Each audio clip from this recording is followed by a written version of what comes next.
The night was silent in the small town of Santa Clara, but the tranquility was abruptly shattered by a desperate scream that echoed through the neighborhood. In Renata's house, 38 years old, tragedy was unfolding amid a scene of chaos.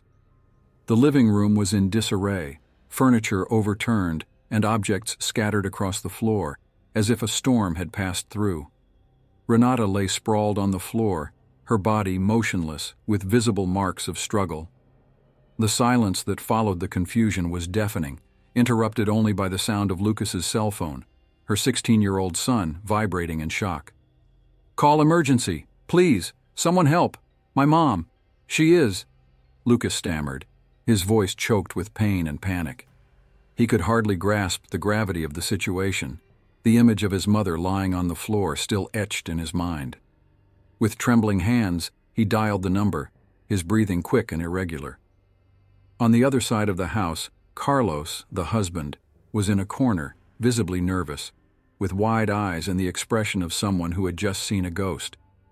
He was pacing back and forth, as if trying to find the right words to explain what had happened. "Lucas, calm down. We need to be rational here. The police will arrive and—" he began to say, but his voice faltered. "Shut up, Dad, my mom is dead." "What did you do?" Lucas shouted, frustration and despair overflowing in his words. The boy felt a wave of rage but also deep sadness, and he couldn't understand how his father could seem so distant. The ambulance siren sliced through the air, and soon paramedics stormed into the house. Lucas, still in shock, was pushed aside while they tried to revive Renata, but no one could do anything. What should have been an ordinary night turned into a nightmare. The paramedics exchanged looks of compassion, but they knew Renata's life could not be saved. The police arrived shortly after, and the scene they found was one of true horror. Inspector Ribeiro, a middle-aged man with a weary expression, began to question Carlos and Lucas, who were in completely different worlds. "What happened here?" Ribeiro asked, his voice firm and authoritative. "I don't know, I was at work. When I got back, I found everything like this," Carlos answered hastily, his nervous hands moving to emphasize his innocence. The inspector's gaze didn't waver, and he sensed the palpable tension in the air. "Lucas, were you home at the time of the crime?" The inspector turned to the boy, who was still fighting back tears. "Yes, I was here. I went to my room and then I heard an argument." Lucas stammered, the words spilling out hurriedly. "When I came back, it was too late." Ribeiro took notes, but the suspicious look never left his face. The accounts didn't match, and he knew something was off. The dynamic between father and son seemed strange, as if each was hiding something. "Carlos, can you explain to me why Lucas didn't mention you when the argument started?" the inspector asked, crossing his arms. Carlos hesitated, a chill running down his spine. "Because he wasn't paying attention. We were arguing about life stuff. That's not a crime." "Watch what you say, Carlos. Any information you provide can and will be used against you," Ribeiro said, his voice resolute. The tension in the room escalated, and the atmosphere grew heavier. Meanwhile, Lucas watched his father with a look that mixed distrust and pain. What was happening to his family? The idea that something much deeper and darker lived within those walls began to form in his mind.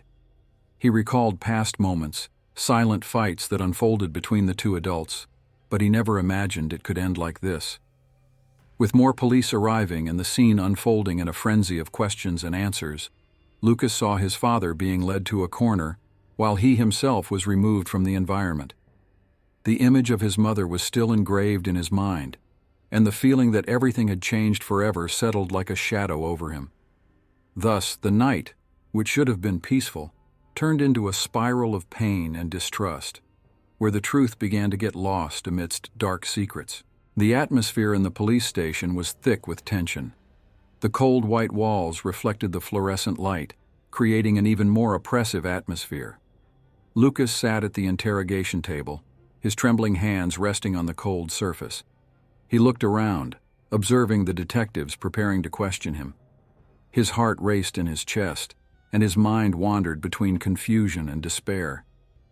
The image of his mother lying on the living room floor still haunted him, like a constant echo of pain. One of the detectives, a robust man with gray hair and a serious expression, pulled out a chair and sat down across from Lucas. The other, younger, with a clipboard in hand, began to take notes. "Lucas, we need to understand what happened that night," began the older detective, his voice deep and firm. "Can you tell us where you were when your mother was found dead?" Lucas swallowed hard, trying to organize the words that seemed jumbled in his mind. I was in my room. I didn't hear anything until my dad came in screaming," he replied, his voice faltering at the end. "And are you sure your dad was home? He said he went out to buy something," interjected the younger detective, looking at Lucas with an inquisitive expression. "Yes, I'm sure. He was here. I don't know what he's saying, but I heard the screams. They were Mom's." Lucas felt frustration rise, the helplessness knotting his stomach. The detectives exchanged glances and the older one leaned a little closer. "Lucas, did you know your mother recently took out a life insurance policy?" Lucas's heart raced. "What does that have to do with all this?" "She did it because she wanted to secure our future. It's not a crime to care for your family." "It might be, but it can also raise questions about motives, especially when we're dealing with a homicide," the detective said, maintaining a neutral but firm tone. "If you're telling the truth, then we need to find out what really happened." The door to the room opened, and Carlos entered with a controlled expression, but his treacherous eyes sparkled with a coldness that made Lucas tremble. The younger detective looked at Carlos and then turned back to Lucas. "Your father will also be interrogated. Could you tell us if there was any discussion between you before the crime?" Lucas hesitated. The memory of past arguments between him and Carlos flowed through his mind, but there was nothing recent that could connect to what happened that night. "No, there was nothing. We were just watching TV. Then I went to my room," he replied, his voice quieter. Carlos, who had been listening in silence, finally intervened. "Lucas, you need to stop lying. What do you think you're going to achieve with this? You were there. You saw what happened." Carlos's accusation made Lucas's blood boil. "Shut up, Dad.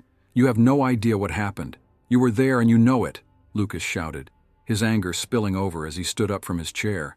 But he was soon calmed by the detective's firm grip on his shoulder. "We need calm here," said the detective, unflappable. "Carlos, can you tell us where you were at the time of Renata's death?"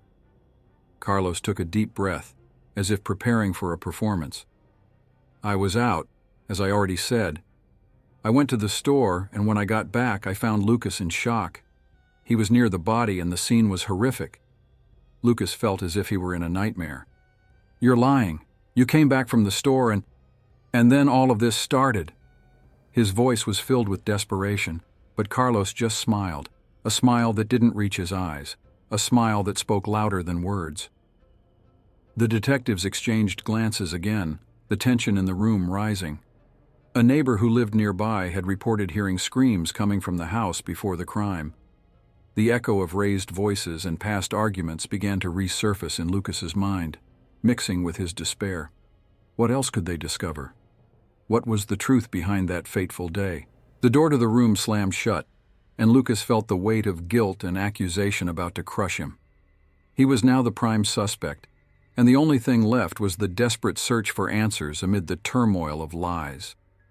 The daylight began to fade in the small town, and the atmosphere was heavy, laden with unspoken secrets.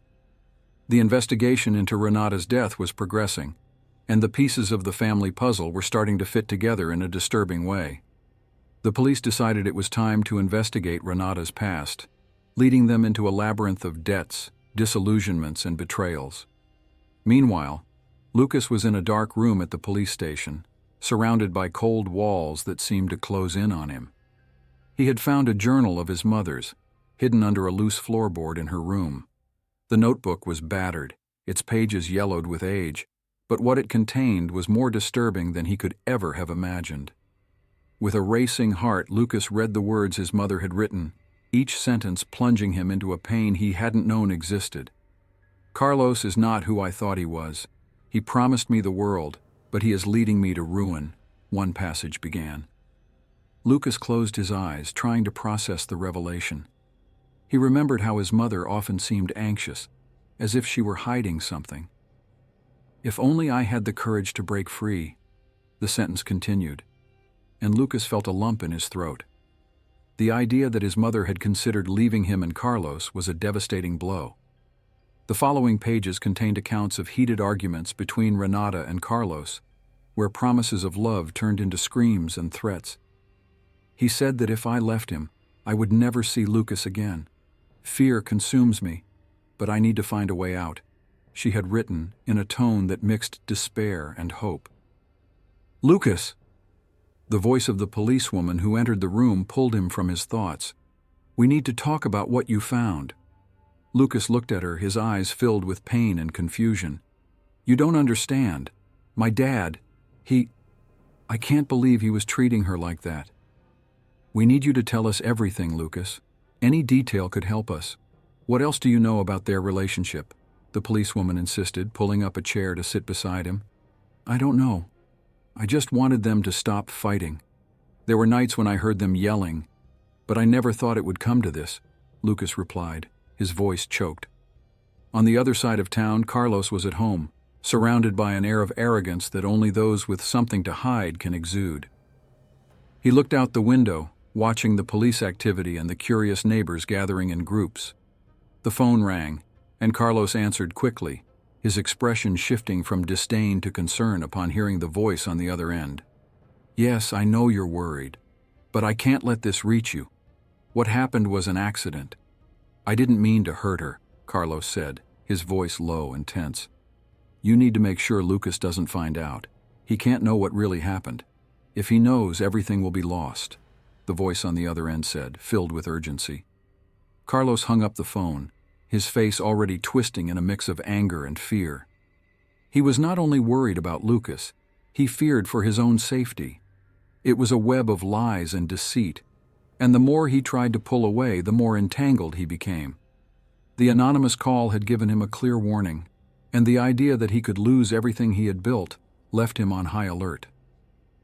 Meanwhile, Lucas continued in his room at the police station, poring over the pages of his mother's journal, each word becoming a silent scream for help. "If something happens to me, Lucas, know that I love you. You are the reason I still breathe," was written on one of the last pages, and the son's pain transformed into fierce determination. He would not allow his mother's memory to be erased, nor would he let Carlos escape unpunished. "I will find out the truth, Mom. I promise," Lucas murmured, feeling a wave of courage swell within him. He could not let his mother's story end in tragedy. The quest for the truth had begun, and he was willing to face any adversity to honor her legacy. The courtroom was in a sepulchral silence as the judge called for the start of Lucas's trial. The young man, only 20 years old, sat at the defendant's table, his eyes fixed on the floor, his heart pounding in a frantic rhythm. The weight of the accusation hung over him like an inescapable shadow. He was not just a grieving son. He was now a man accused of killing his own mother. The room was filled with people, journalists seeking a story, Renata's family with expressions of pain and disbelief, and Lucas's friends who seemed unable to comprehend the situation. The prosecutor, a middle-aged man with an authoritative posture, began to present the evidence. He introduced recordings of the emergency call made by Lucas, where the desperation in the boy's voice was palpable. "Please help me. My mother is dead," echoed in the room, causing some attendees to squirm in their seats. "And as can be heard, it is evident that Lucas was at the crime scene," said the prosecutor, pointing at the defendant. "Moreover, witnesses stated that he was seen leaving the house that night." The defense attorney, an older and more experienced man, immediately stood up. "With all due respect, Your Honor, these claims are unfounded. Lucas was in shock and does not clearly remember the events of that night. There is a difference between being present and being guilty." The judge, however, did not seem convinced. "Let us proceed with the presentation of evidence." The prosecutor called a witness to testify. It was a neighbor who claimed to have heard screams coming from Renata's house. "I heard an argument between a man and a woman," said the neighbor, his voice trembling. "And then a deep silence. I became worried and went over there." "And what did you do next?" asked the defense attorney, trying to discredit the statement. "I went to the house and found the door ajar. That's when I saw Lucas coming out, with a look of panic," replied the man, looking at Lucas with compassion but also with a hint of fear. The neighbor's words echoed in the room, creating a tense atmosphere. Lucas looked at the attorney, who maintained a worried expression. The attorney did his best to control the situation, but the atmosphere was becoming unbearable. After a few more pieces of evidence and testimonies, the judge decided to adjourn the session. Lucas was taken back to his cell, the weight of the conviction seeming heavier with every step. In prison, he found himself surrounded by other inmates. One of them, a tall and muscular man, approached him, looking at him with a mix of curiosity and distrust. "What did you do, kid?" he asked. "I didn't do anything," Lucas replied, frustration and despair evident in his voice. "I am innocent." "Everyone says that," the man said, shaking his head. "But in here, only one thing matters. You need to be careful. Life here isn't easy, especially for someone accused of killing their own mother." Lucas felt a chill run down his spine. He had no idea what awaited him. The man walked away, leaving him alone with his dark thoughts. The cold walls of the cell seemed to close in on him, and the reality of his situation slowly suffocated him. On one of the darkest nights, while trying to sleep, Lucas received a letter. The envelope was simple, with no return address. With trembling hands, he opened it and began to read. The words were enigmatic. "You are not the true culprit. The truth is closer than you think. Trust those who can help." The message left him intrigued and hopeful, but also cautious. Who could have sent this, and what did it mean? He tucked the letter into his pocket, feeling a small spark of hope ignite in his chest. The search for the truth had begun, but he didn't know how or where to find it. Meanwhile, outside the bars, the city continued to turn, oblivious to his suffering. But the consequences of his conviction would echo on every corner, in every heart that knew Renata. The family's tragedy had not yet come to an end, and the truth, hidden in the shadows, awaited the right moment to reveal itself. Lucas was sitting in his cold cell, the concrete walls seeming to close in around him. The days dragged on, and the monotony of the environment made everything even more unbearable. He could hear echoes of laughter and conversations coming from the other inmates, but none of it could penetrate the fog of despair that enveloped him. He remembered the last time he was home, the smell of coffee that Renata used to make on Sunday mornings, and the warmth of her embrace. Now, all of that seemed like a distant dream, overshadowed by the cruel reality of his conviction. It was at that moment that the cell door opened, and a woman with short, neatly styled hair entered. Her eyes, determined and kind, were a ray of hope amidst the darkness surrounding Lucas. It was Anna, the lawyer who had decided to take on his case. She approached, holding a folder full of documents. "Lucas, I'm Anna. I'm here to talk to you about your case," she said, her voice firm yet gentle. "I believe in your innocence, and I'm willing to reopen the investigation." Lucas lifted his head, his heart racing. "Do you really believe in me?" Doubt had always accompanied him like a shadow. "Yes, I believe, and I have some new information that could change everything. We need to talk about the anonymous call that Carlos received before Renata was found," Anna explained, opening the folder and showing some notes. "Carlos? What does that have to do with me?" Lucas questioned, confusion evident in his gaze. Anna sighed as if weighing her words. "The call may have revealed something important. He wasn't properly investigated, and that needs to be corrected. There are indications that this person knew more than they let on, and may have information that incriminates Carlos." Lucas felt a wave of hope mixed with disbelief. "Are you saying he could be the real culprit?" "I can't say that yet, but we need to investigate. Also, do you remember any detail from that night? Anything that could help your defense?" Anna asked, leaning forward a bit, her expression anxious. He closed his eyes, trying to recall. "The last thing I remember is hearing a fight, an argument. It was between them, I know that, but then everything got confusing.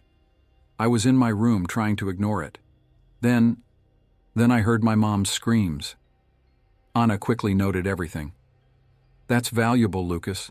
We need witnesses who can confirm that you were in your room during the fight. Anything that can corroborate your alibi." Lucas looked at her, a new sense of determination starting to emerge within him. "I will do whatever it takes. I need to clear my name. I can't let this nightmare continue." "That's what I'm talking about. We will work together and find the truth. Don't give up, Lucas," Anna encouraged, placing her hand on his shoulder in a reassuring manner. While she spoke, Lucas felt a new energy. He was no longer alone, and that changed everything. He began to remember fragments of the fateful night, the way the moonlight streamed through his bedroom window, the shadow of a figure passing quickly. Something inside him whispered that there was more to that night than met the eye. Anna stood up, ready to leave. "I will investigate more about the connection and seek other witnesses. You need to stay strong. We are just getting started." "Thank you, Anna. Thank you for believing in me," Lucas replied, his voice heavy with gratitude. She smiled and left the cell, leaving Lucas alone again. But now, instead of despair, he felt a spark of hope. He looked at the broken mirror on the wall, observing his reflection. Amidst the shards of glass, he saw not just a man wrongfully accused, but someone ready to fight for his freedom. He would not give up. The truth needed to come to light, and he was determined to find it, no matter the cost. The courtroom was in absolute silence. The tension hung in the air like a thick fog as everyone awaited the next phase of the hearing that could change Lucas's fate.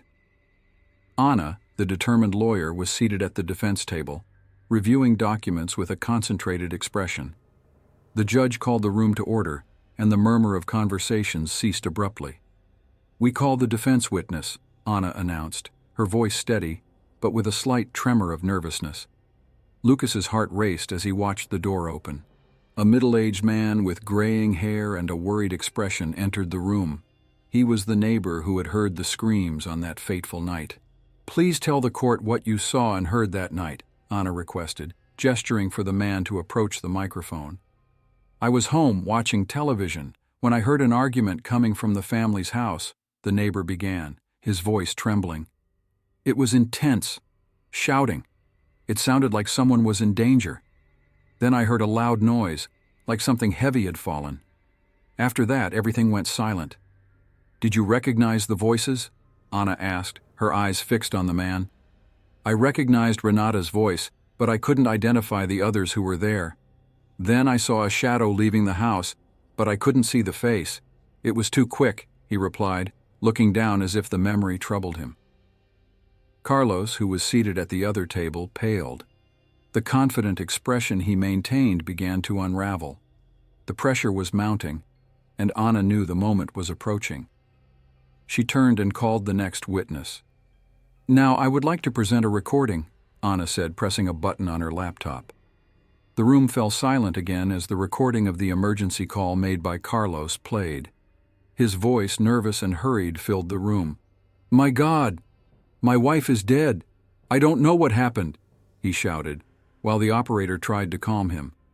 "I was here at home and she was... Carlos, you were the last person to see Renata alive," Anna interjected firmly. "Why didn't you tell us what really happened that night? You were there, weren't you?" Carlos shook his head, trying to maintain his composure. "I didn't do anything, I just tried to help her," he exclaimed, his tone revealing the fragility of his defense. "It was an accident during an argument. I didn't want this to happen." "So you admit there was an argument?" Anna pressed him. "And you admit you were there?" "Yes, but she was out of control. It shouldn't have come to this," Carlos shouted, frustration overtaking his speech. Lucas watched his father, a mix of anger and sadness flooding his heart. He had always believed Carlos could be a victim of circumstances, but now he saw the truth unfolding before him. The room was in shock. The pieces of the puzzle were coming together, but there was still one last twist. A woman entered the room, visibly nervous. "I'm sorry to interrupt, but I need to speak," she said, her voice trembling. Everyone turned to her, and the judge nodded, allowing her to approach. "I am a friend of the family. I saw Lucas leaving the house the night Renata died." The murmur in the room grew louder as Lucas felt his stomach churn. "That's not true. I didn't leave the house," he shouted, but his voice was getting lost in the turmoil. "Please continue," the judge urged with a serious look. "I was walking down the street and saw him leaving. He looked rushed, as if he were fleeing," the woman stated, her eyes fixed on Lucas. "That's a lie. I didn't do anything. I was at home with my mom," Lucas protested, desperate. The room was in chaos and Anna was trying to regain control. "Do you realize that your statement contradicts the evidence and witnesses we have already presented? What did you really see that night?" Anna asked, her voice laden with determination. The woman hesitated but then replied, "I saw what I saw, but I don't know if he was really guilty or just panicking." Lucas felt a chill run down his spine. Her words echoed in his mind, and confusion settled in. The truth was becoming a labyrinth, and each new piece revealed a dark path.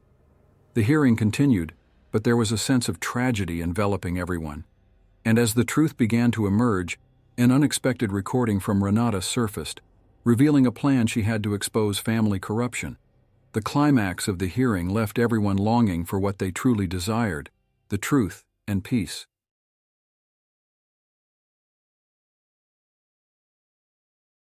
The Blackwood University campus had always been known for its gloomy atmosphere, with its Gothic buildings and overgrown gardens. But that autumn night, a shrill scream tore through the air, echoing down the halls of Ravenhall Dormitory.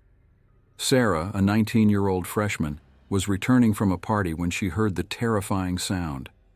Her heart raced as she ran up the stairs, her hands shaking as she tried to open the door to her room.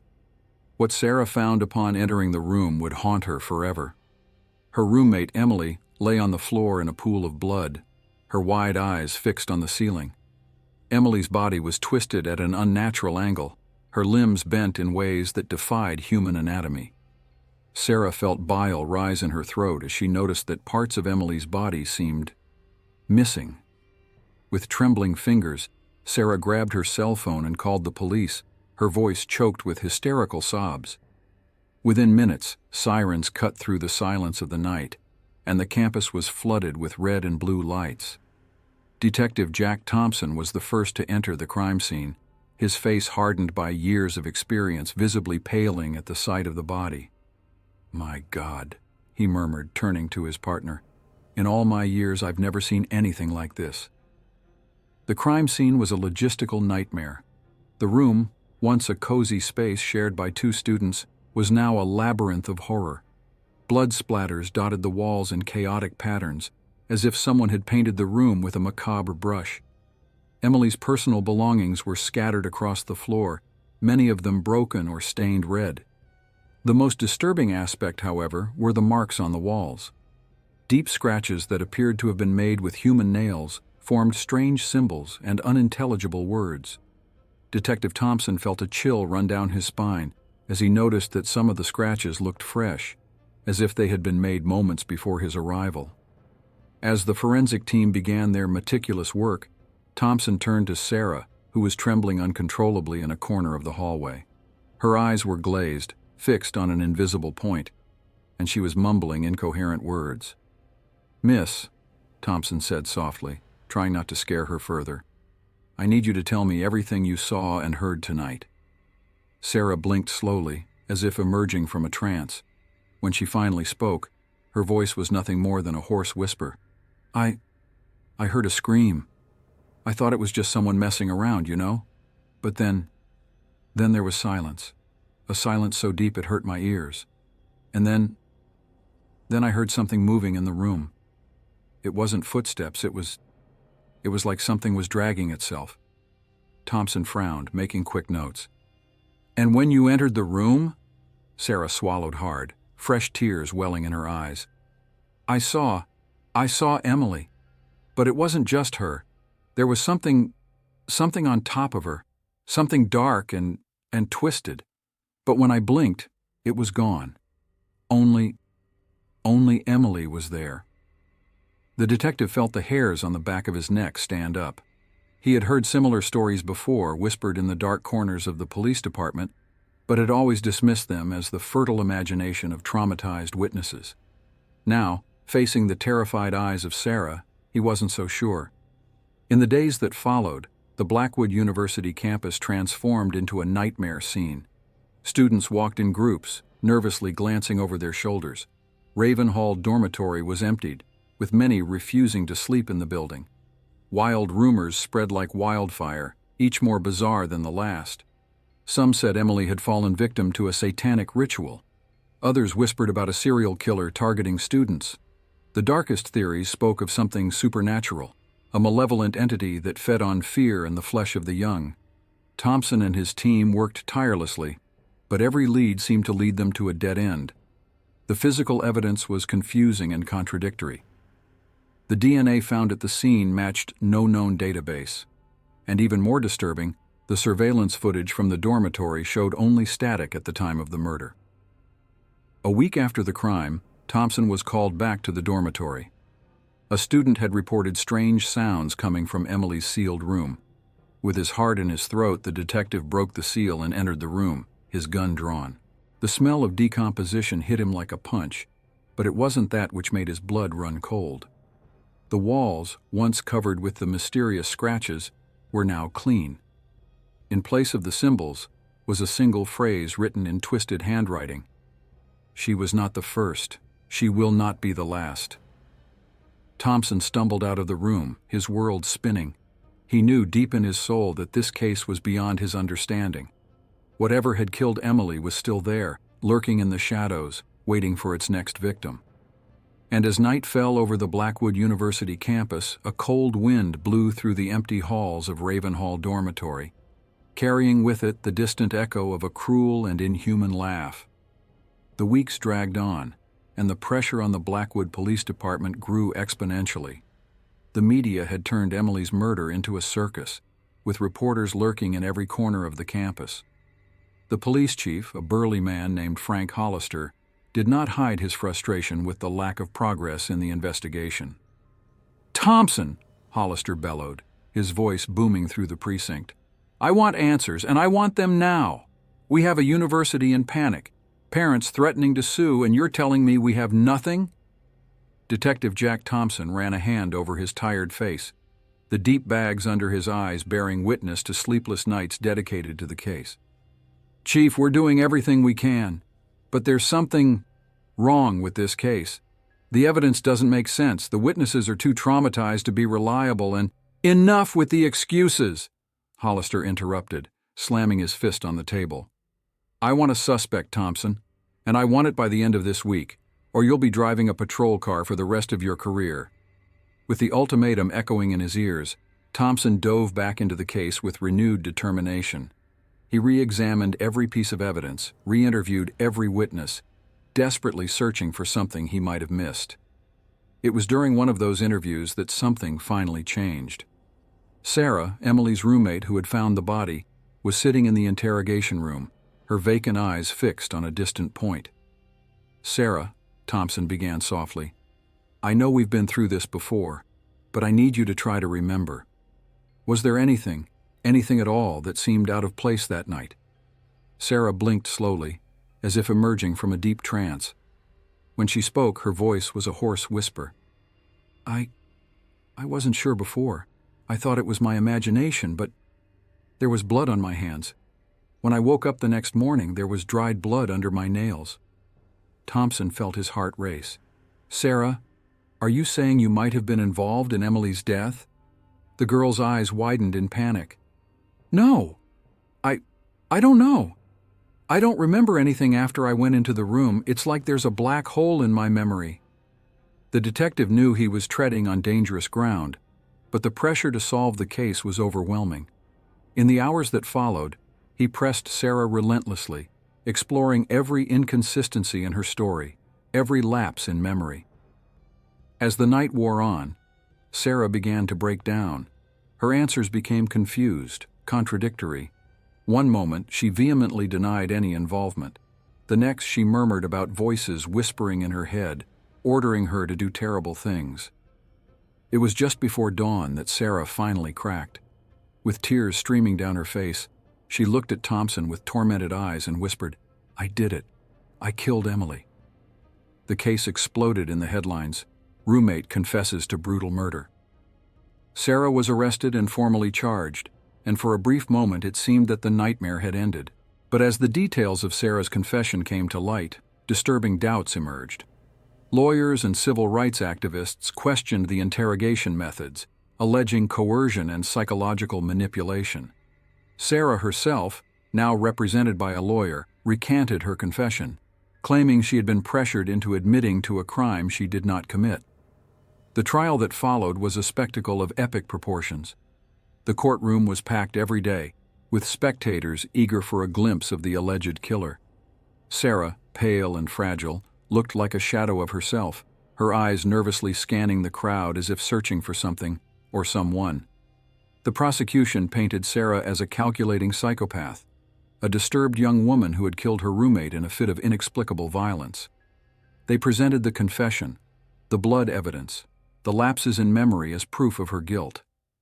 The defense, on the other hand, argued that Sarah was herself a victim of a rushed investigation, coercive interrogation techniques, and a mass hysteria that demanded a scapegoat.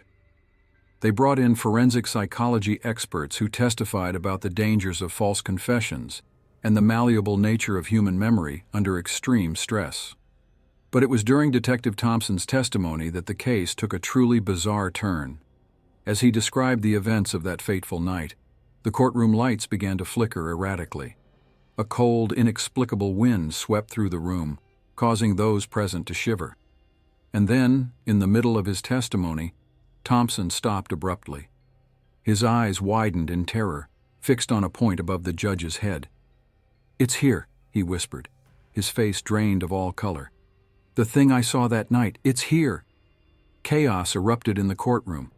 People screamed and pushed to get out as officers desperately tried to maintain order. In the midst of the confusion, Sarah began to scream, a high-pitched, inhuman sound that seemed to come not from her throat, but from the depths of her being. "She's coming!" Sarah screamed, her eyes rolling back in her head. "She never left us! Emily is here for revenge!" At that moment, all the courtroom windows exploded inward, sending a shower of glass over those present. The wind howled now, carrying with it the putrid scent of decay. And on the walls, visible only for a moment before the lights completely failed, the same strange symbols found in Emily's room appeared. When the lights returned, seconds or eternities later, the scene that unfolded defied comprehension. The courtroom was in ruins, as if a tornado had passed through. People moaned on the ground, covered in cuts and bruises. And in the center of it all stood Sarah, her eyes completely black, a twisted smile distorting her features. "You really thought," she said, her voice a grotesque mix of her normal tone and something much, much older, "that you could judge me?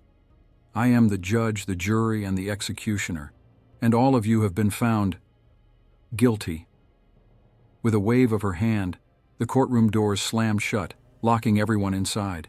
And as the screams began, muffled by the thick stone walls of the old building, a shadowy figure watched from afar, a satisfied smile on its face. Sarah's trial had ended, but the true horror was just beginning. For whatever had been unleashed that fateful night in Ravenhall dormitory was now free, feeding on the fear and chaos it had sown. And as night fell over the town of Blackwood, enveloping the courthouse in shadows, whispers began to spread.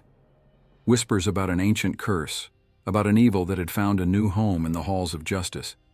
Whispers that said no one who entered that courtroom would come out the same, if they came out at all. The dormitory murder case had transformed into something much larger, much darker. And as authorities struggled to understand and contain what had been unleashed, one thing became clear. The true nature of the horror plaguing Blackwood was beyond human comprehension. In the weeks that followed, the courthouse remained closed, surrounded by police tape and guarded by nervous officers who refused to get too close to the building. At night, they said, one could hear voices coming from within, screams, pleas, and more disturbingly, laughter. Laughter that did not sound entirely human. While in a solitary cell at the state maximum security prison, Sarah waited. Her eyes, once empty, now shone with an alien intelligence, and on her lips, a secret smile danced, as if she knew this was just the beginning. The terror that had begun in a simple college dormitory was now spreading, a growing shadow over the city of Blackwood. And at the heart of this darkness, one question remained unanswered. Who or what was truly responsible for Emily's murder? The truth, as many suspected, was likely far more terrible than anyone could imagine. 5 years had passed since the horrifying events in the Blackwood courthouse. The city, once known for its prestigious university, was now infamous for far darker reasons. The dormitory murder case and the subsequent courthouse incident had become urban legends, whispered around campfires and discussed in obscure internet forums. Detective Jack Thompson, now a man broken by what he had witnessed, lived in seclusion on the outskirts of the city. His hair, once merely speckled with gray, was now completely white. His eyes, once sharp and observant, now remained perpetually wide, as if still seeing horrors invisible to others. It was on a stormy autumn night that Thompson's doorbell rang, a shrill sound cutting through the silence of his home. With trembling hands, he opened the door to reveal a hooded figure drenched by the torrential rain. "Detective Thompson," said the figure, its voice hoarse and familiar. "We need to talk." The hood fell back, revealing the aged and marked face of Sarah, the woman who had been at the center of the entire nightmare 5 years ago. Thompson felt his heart skip a beat. How are you here? You should be imprisoned? Dead?" Sarah laughed, a sound without humor. "Things aren't always what they seem, Detective. Can I come in?" Against all good sense, Thompson stepped aside, allowing Sarah to enter. She moved with an unnatural grace, her movements too fluid to be entirely human.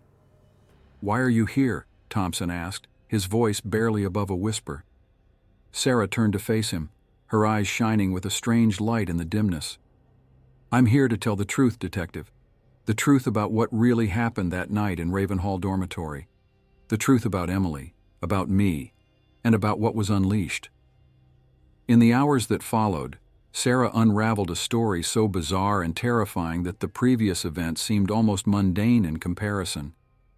"Emily wasn't who everyone thought she was," Sarah began, her voice heavy with an ancient sorrow. "She was a practitioner, a scholar of the occult, but not the kind of teenage play that you find in self-help books. No, Emily delved into the darkest depths of black magic." Thompson felt a chill run down his spine. "What do you mean?" "Emily discovered an ancient ritual, one that promised unimaginable power. But there was a price, of course. There is always a price." Sarah paused, her eyes drifting into distant memories. She needed a sacrifice. Someone close, someone who trusted her. She chose me. The revelation hit Thompson like a punch to the gut. Everything he thought he knew about the case was being turned upside down. Sarah continued, her voice now a haunted whisper. "On the night of the murder, Emily tried to perform the ritual. She drugged me, bound me, and began to invoke something ancient and malevolent. But the ritual went wrong. The entity she summoned was too powerful, too hungry. It consumed Emily, tearing apart her body and soul." "But then, how did you survive?" Thompson asked, his mind struggling to process what he was hearing. Sarah smiled, a sad and twisted smile that didn't reach her eyes. "I didn't survive, Detective. Not really. When the entity was done with Emily, it turned to me. But instead of destroying me, it possessed me, turned me into its vessel." The room suddenly felt colder, the shadows in the corners stretching and contorting into impossible shapes. "What you saw in the courthouse, what everyone saw, was just a glimpse of the true power of this thing," Sarah continued. "It has been toying with Blackwood ever since, feeding off the fear, the despair, the madness that has spread through the city." Thompson felt his blood run cold. "Why are you telling me this now?" Sarah's eyes sparkled with a supernatural intensity. "Because the cycle is about to begin again, Detective. The entity is hungry once more, and this time it has much bigger plans than a small college town." At that moment, as if in response to Sarah's words, a tremor shook the house. Pictures fell from the walls, and the distant sound of screams began to echo from outside. "It's starting," Sarah whispered, her body beginning to twist and change before Thompson's horrified eyes. "The real feast is just beginning, Detective, and we have all been invited." As Sarah's form distorted and grew, filling Thompson's small living room, the detective did the only thing he could. He ran. He ran into the stormy night, into the chaotic streets of Blackwood, where the sky had become a maelstrom of black clouds and red lightning. Throughout the city, people screamed and ran in panic. Buildings crumbled, and from the center of town, from where the old courthouse used to stand, a column of darkness rose toward the tumultuous sky. Thompson staggered down the street, his world collapsing around him. He had thought that the dormitory murder case was closed, that the horrors he had witnessed were the worst that could happen. Now he realized that had only been the prelude. The true terror, the cosmic horror that Emily had inadvertently unleashed, was just beginning to show its true face. And as Blackwood burned and screamed around him, Thompson understood a terrible truth. There was no escape. The evil they had awakened would not rest until everything, not just Blackwood, but the entire world, was consumed by its insatiable hunger. In the sky above, the storm roared, and for a moment, Thompson thought he saw a monstrous face in the clouds, a face that blended Emily's and Sarah's features into a grotesque caricature of humanity. And then, with a deafening roar that shook reality itself, the sky opened up, and darkness began to rain down upon Blackwood. Thompson's scream was lost in the chaos, just another sound in the chorus of terror marking the beginning of the end. The dormitory murder case had been solved, but the price of that resolution was beyond any human comprehension. And as the darkness spread, consuming everything in its path, one truth became clear. Some mysteries are better left unsolved. Some secrets should remain buried forever. But now it was too late. The evil had been unleashed, and the world would tremble before its wrath.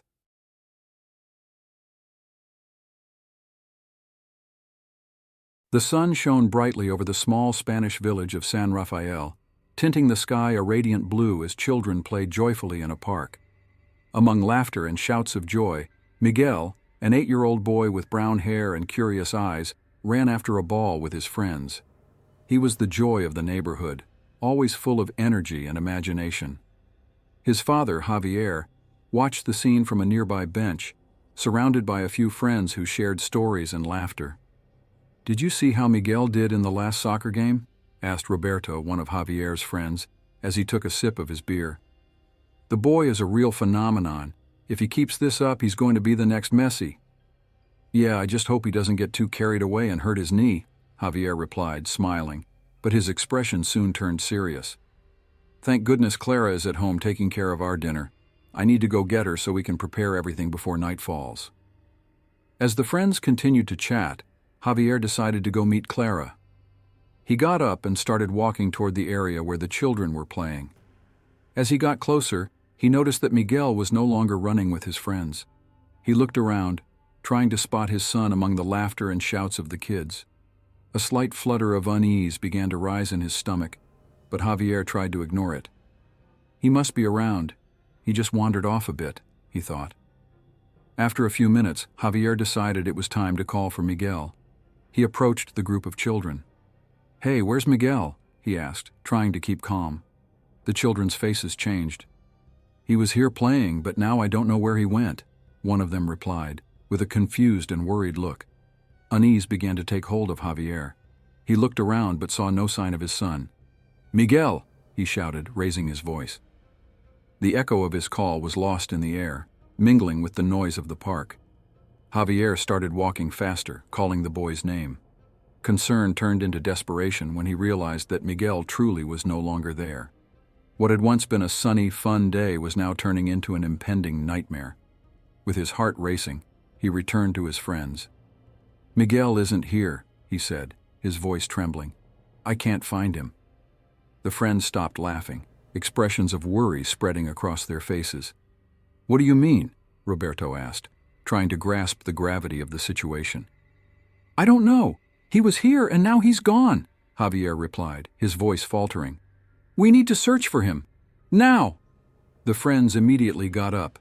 and together they began calling for Miguel, scouring the park for the boy.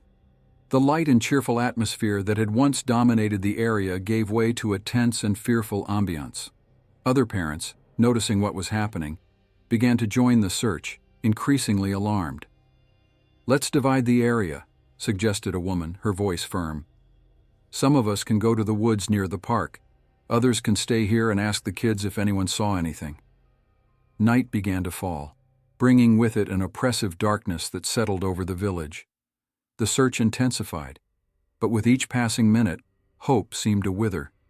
The cries of "Miguel!" echoed amid the growing anguish. The park, once filled with laughter, was now becoming the scene of a nightmare, where shadows began to stretch, enveloping the village in a shroud of uncertainty and despair.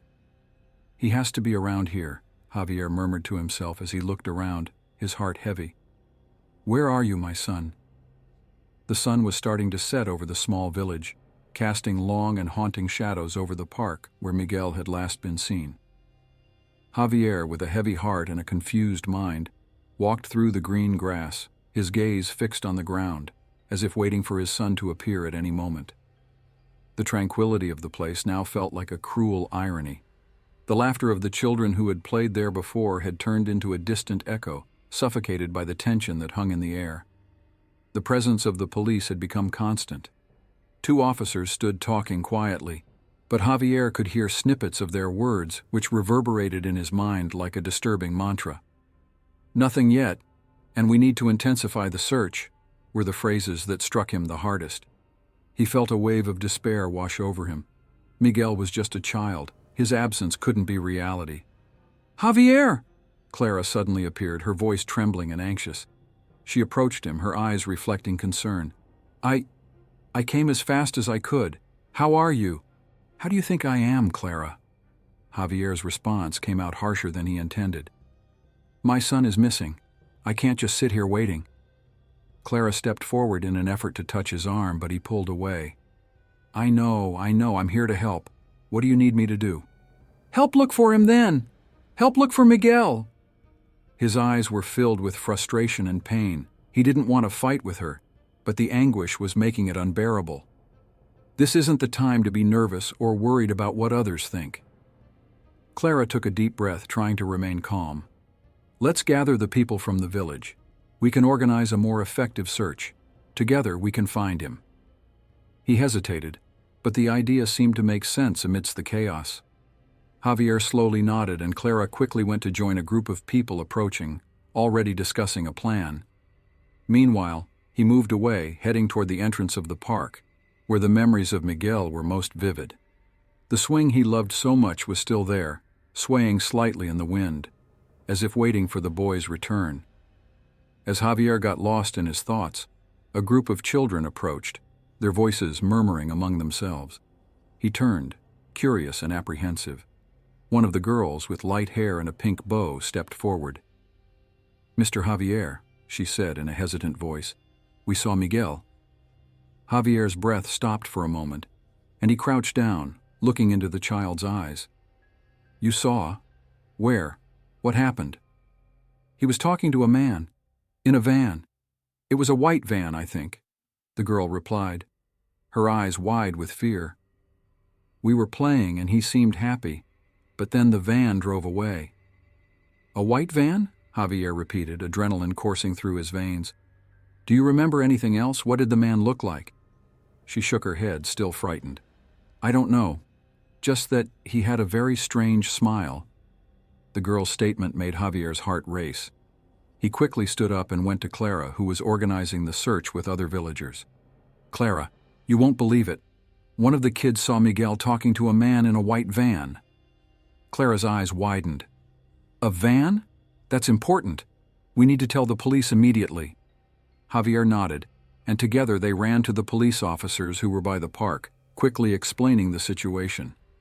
The information spread like wildfire, and soon the atmosphere of despair turned into a palpable urgency.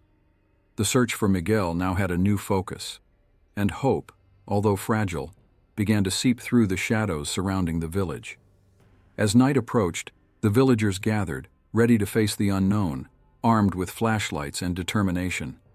Javier felt a mix of hope and fear, but above all, a burning desire to find his son. The search was just beginning, and he would not rest until the truth was revealed. Days dragged on in the small village, and anguish hung in the air like a thick fog. Clara walked through the village, her hands trembling slightly as she tried to maintain her composure. Every face she passed seemed to carry a heavy expectation on her. Javier's girlfriend, the father of the missing boy. The echo of rumors and speculations surrounded her, and the feeling of being watched made her restless.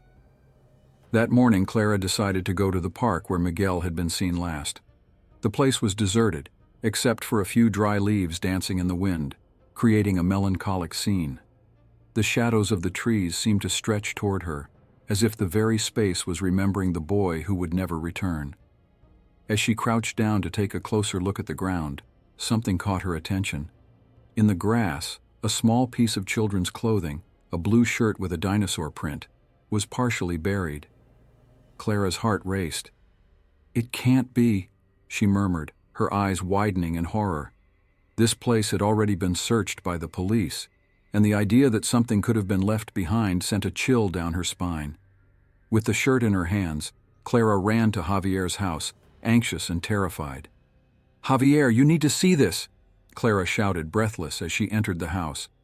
He was sitting at the table, his head in his hands, surrounded by photos of Miguel. Upon hearing Clara's voice, he looked up, but the expression on his face was not what she expected. "Clara, what happened? What did you find?" he asked, immediately standing up. She extended the shirt to him, her heart pounding in her chest. "I found this in the park. It was buried. How is that possible if they already searched the place?" Javier took the shirt with trembling hands, his expression shifting from confusion to growing suspicion. "And you were there alone? Why didn't you call me first?" I didn't think I would find anything. I didn't know where else to look," Clara replied, her voice trembling. "I don't want you to think I'm hiding something. I just wanted to help." "You've always been so nervous, Clara. I can't fully trust you right now," Javier said, frustration evident in his tone. "The whole village is in panic, and you show up with a piece of clothing that should be in a safe place?" Clara's eyes filled with tears, and she felt the pain of distrust settling in her chest. "Javier, I loved Miguel. I would never do anything to hurt the child. You have to believe me." "We need to present this to the police," he said, ignoring her emotional appeal. The tension between them grew, and the air felt heavy with unspoken words. If this really belongs to Miguel, they might find out more. Clara nodded, but the feeling that Javier's trust was slipping away left her paralyzed. The journey to the police station was silent and laden with unbearable weight. What had once been a loving dialogue between the couple had now turned into an emotional battlefield. At the station, the officers received her with curious and skeptical looks. Clara handed the shirt to one of the agents, who examined it carefully. "Did you find this by yourself?" he asked, his gaze piercing. "Yes, I was at the park, and I couldn't believe it hadn't been found before," Clara replied, her voice barely a whisper.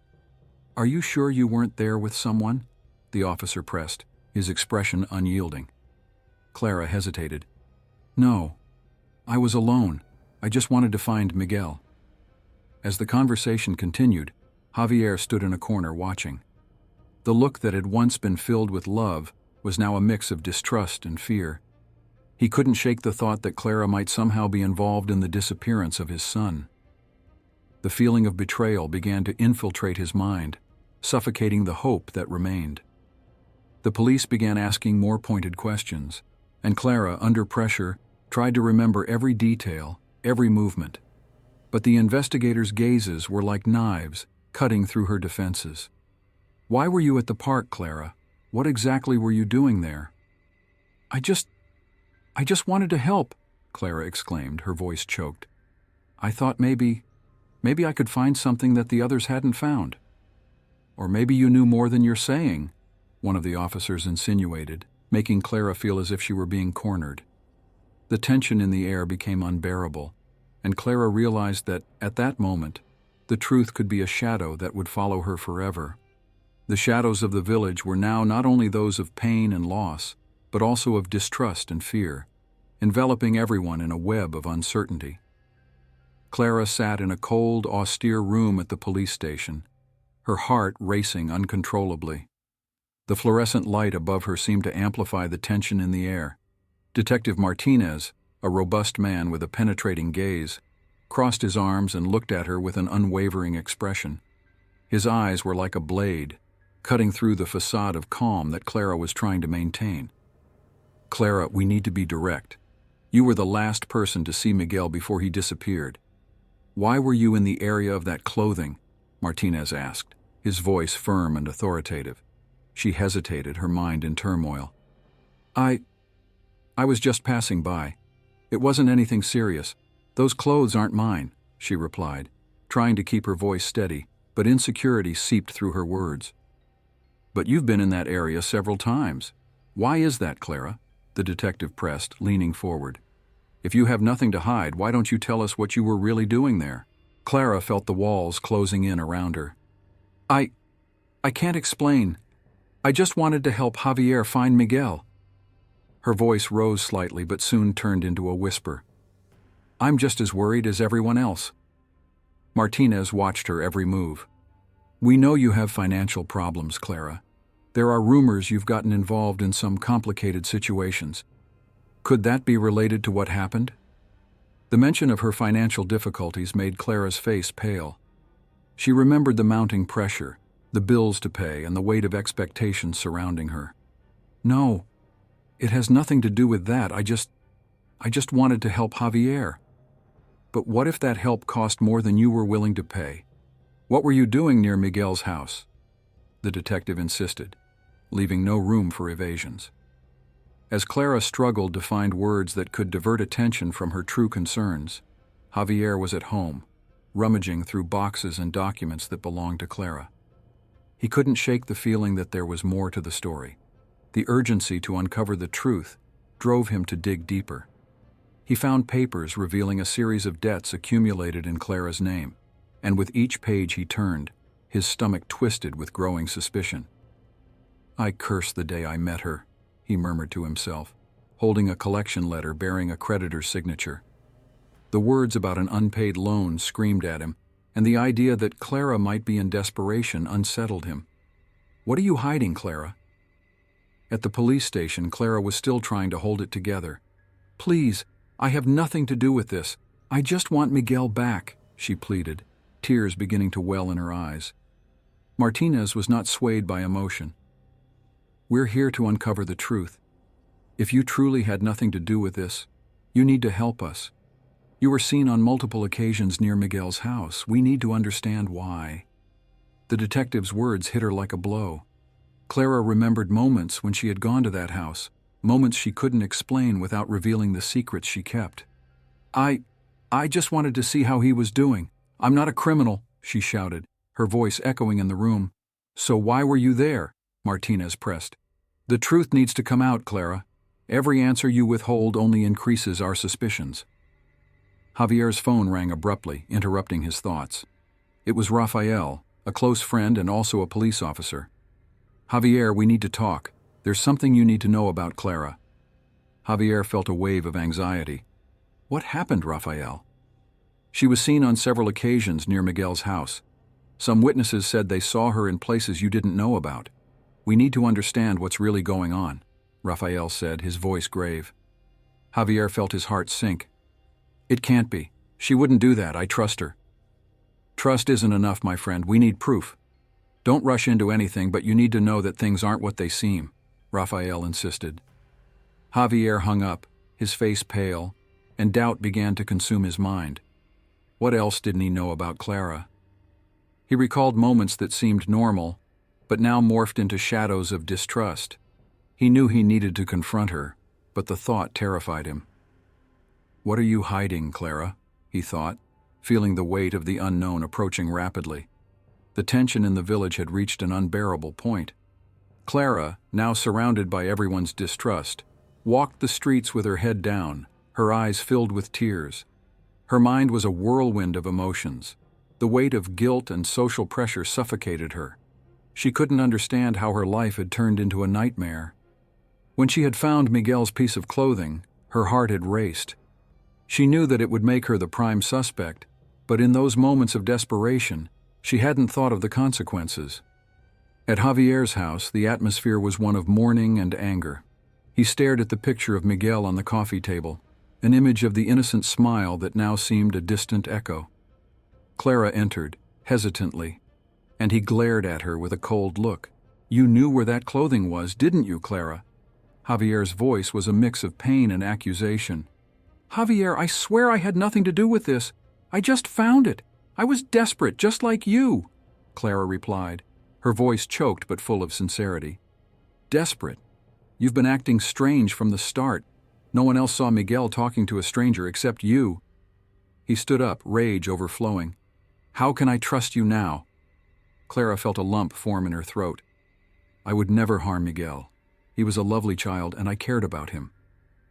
The argument was interrupted by a knock at the door. It was the police. Clara froze as Javier approached to open it. 2 officers entered. One of them, Lieutenant Ruiz, had a grave expression. "Javier, we need to talk to you and Clara," Ruiz said, looking intently at the two. "About what? What more could happen?" Javier retorted, frustration evident in his words. "Unfortunately, we have news. We found Miguel's body in a remote area of the forest," the lieutenant said, and the silence that followed was deafening. Clara brought her hand to her mouth as tears streamed down her face.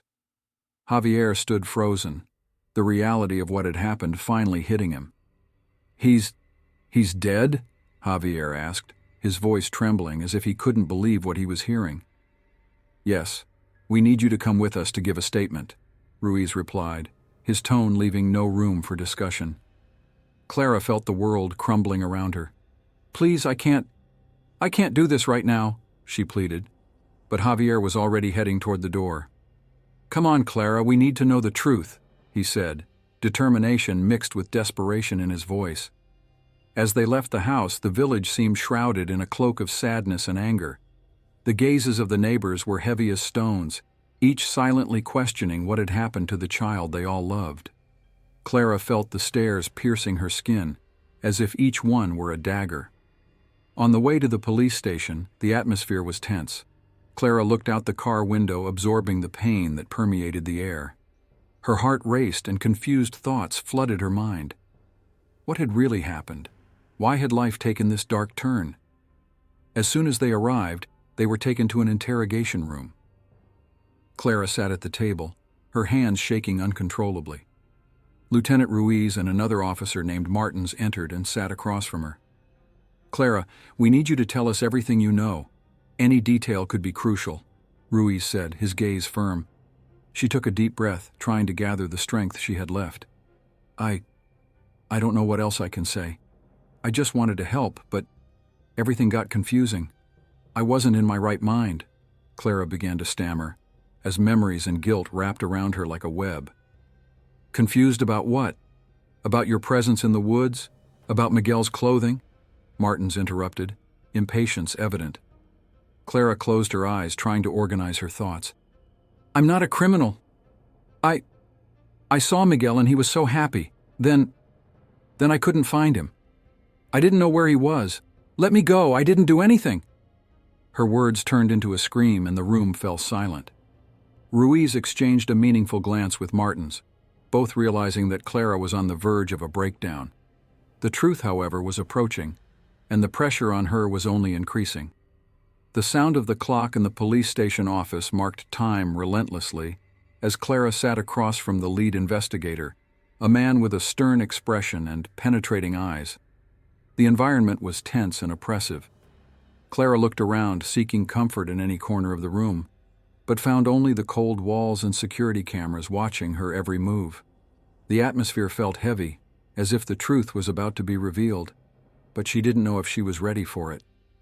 "Clara, we need you to tell us the truth," the investigator began, his voice firm but not devoid of compassion. "The situation is serious, and every detail could make a difference."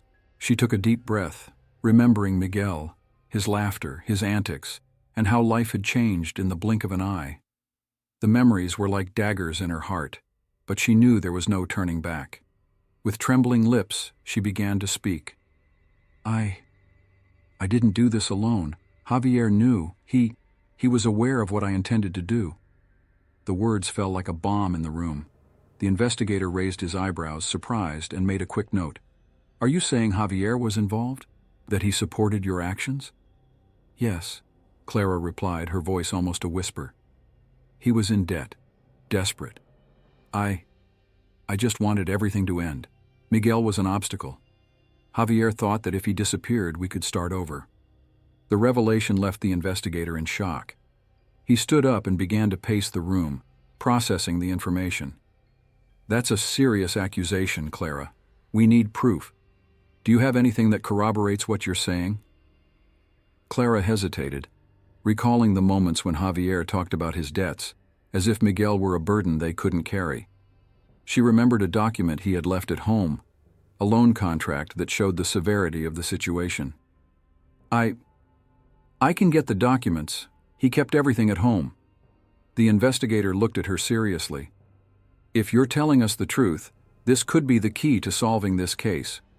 But you need to understand that this doesn't mean you won't be held accountable.